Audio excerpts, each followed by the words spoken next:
Hillary Clinton has said she will act on gun control if Congress won't. Thank goodness it's not certain that she'll ever be president, right? In fact, both Hillary and Barack Obama have issued ultimatums on gun control.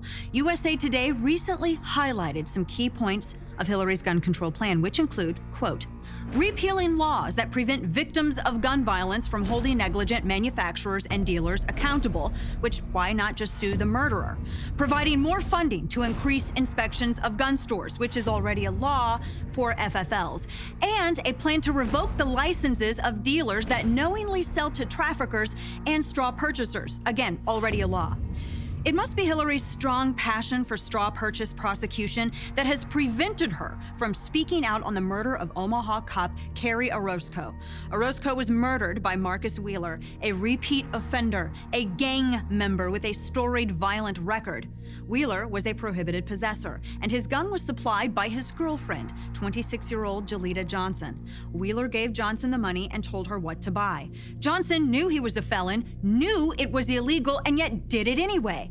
Orozco and two other officers were attempting to apprehend Wheeler when he opened fire on them. Killing Orozco, officers returned fire, killing Wheeler. It was Wednesday when Officer Kerry Orozco, a 7-year veteran of the Omaha police force, was serving a warrant when the shooting began.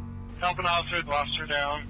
Officer Orozco was shot and rushed to the nearest trauma center, but doctors were unable to save her.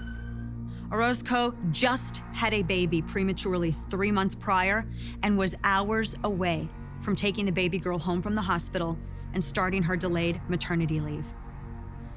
Wheeler's enabler got off lightly. Obama-appointed U.S. District Judge Eleanor L. Ross gave Johnson a mere slap on the wrist. She sentenced Johnson to just 1 year of probation and 40 hours of community service for a felony. The Omaha Police Union posted their reaction on their Facebook page saying, quote, that federal authorities failed by not sending Johnson to prison, and they cannot begin to express the amount of anger, frustration, and sadness this news brings to us. The union also noted that the judge could have sentenced Johnson to 10 years in prison and the full $250,000 fine, but didn't. Instead, said the union, they chose to let her walk freely among the citizens.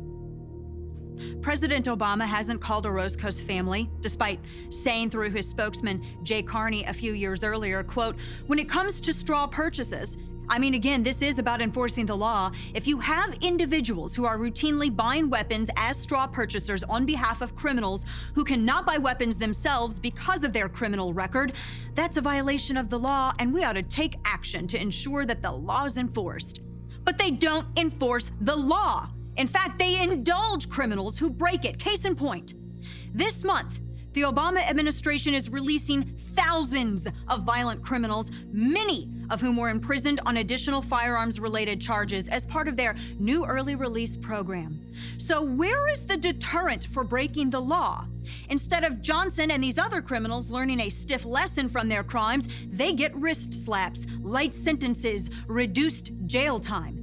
This is what is wrong. The problem isn't with the law abiding. The problem is that those who are entrusted with power refuse to enforce the law so they can simultaneously claim that the law isn't working, which is why we need something stronger. Not upholding the law is part of their plan to further restrict rights. We don't need gun control. We need judicial control. We need politician control.